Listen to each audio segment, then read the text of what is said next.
So if you've been following me, you know that actually my first video was about the Lawson Murders that happened in 1929 in Germantown, North Carolina. I've gotten a little bit better at editing, so I didn't like the first one because the pictures didn't line up, and I'm going to try to make this under 10 minutes. So let's get this party started. So for reference, I wanted y'all to see the family portrait and the members of the family. As you can see, the eldest was Arthur, 19, Marie, 17, Charles was 43, better known as Charlie, and that's what I'm going to call him in this video. Fanny, 37, and of course she's holding baby Mary Lou. And then you got James, who is age 4, Mary Bell, age 7, Raymond, 2, and little Carrie at age 12. So it all started on Christmas Day, 1929. Whew, this is a hard one. Charlie Lawson, the father, he completely slaughtered his entire family. He actually sent out his eldest son, Arthur, to run and do some errands. Well, back then it was horse and buggy, and well, at least for small farm owners. And Charlie knew that it would take him quite a few hours before he would return. And he also knew that Arthur was the only one who could stop what he had been planning. So this family portrait was taken just a couple of days before Charlie killed his family. There are many,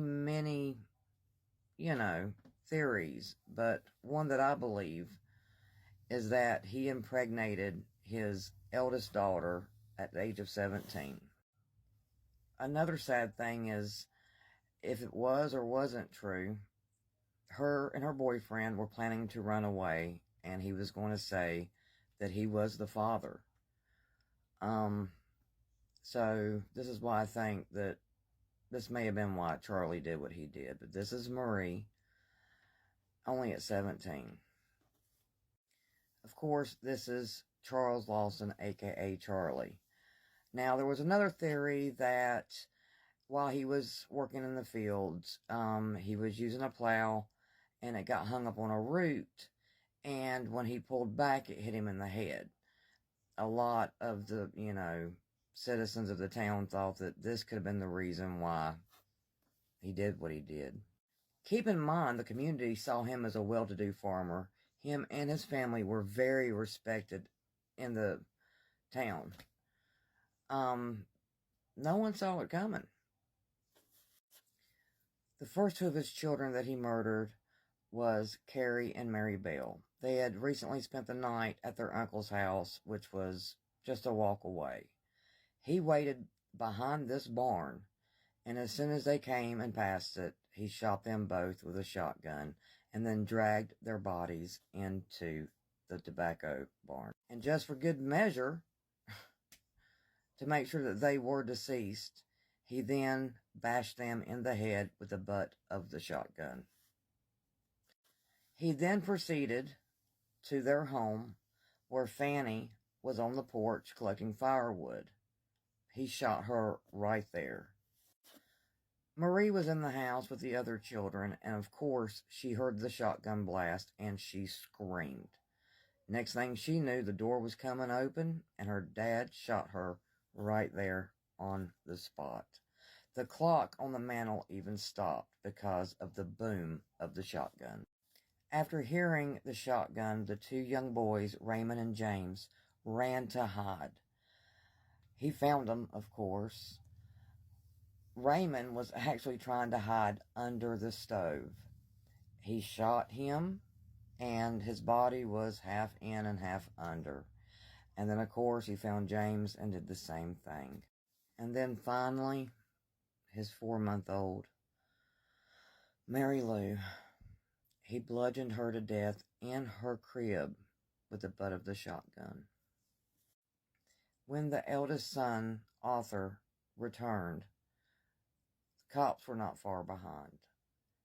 All the bodies were found with their arms crossed and a rock under their head to signify a pillow, is what we assume.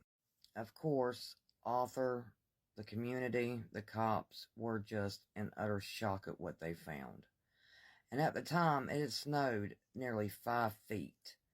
So the carriage and horses that they had to carry the body outs and to put them on were over 200 feet away.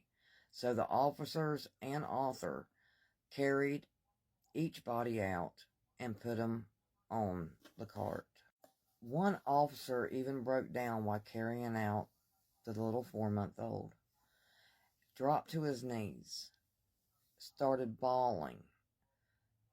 Another officer had to come up and take the child from him, and then he began to vomit. That's how gruesome the scene was. Now, during this entire time, they couldn't find Charlie anywhere.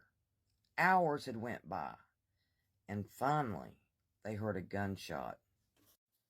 And of course, as you can imagine, Charlie finally took his own life, but it took hours. The town of Germantown paid for the funerals, and everyone was buried in a white coffin, except for Charlie. I'm still amazed that they put him in the same plot. And they buried baby Mary Lou in the same coffin with her mother, Fanny. Now, this is something I learned recently. I did not know that they buried him in the same plot as the rest of the family, but he was buried with them. And the ending of the story also gets very sad.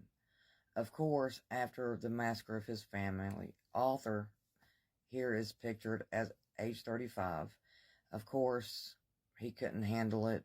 He became an alcoholic, and he died in a tragic car accident at the early age of 35. And he was buried directly behind the family plot. So this is the end of the Lawson family murders. There has been a movie made about it, but my favorite is the book, and it's called Bloody Christmas, Merry Christmas, and I really recommend you read it. It took me just a couple of hours, and I read the whole thing, and that was back when I was 17, many a year ago. I really hope y'all enjoyed this video, the revision of it, and if there's any other stories you would like for me to research and make a video about, please comment below, and don't forget to like and follow. Until next time, see you on the flip side.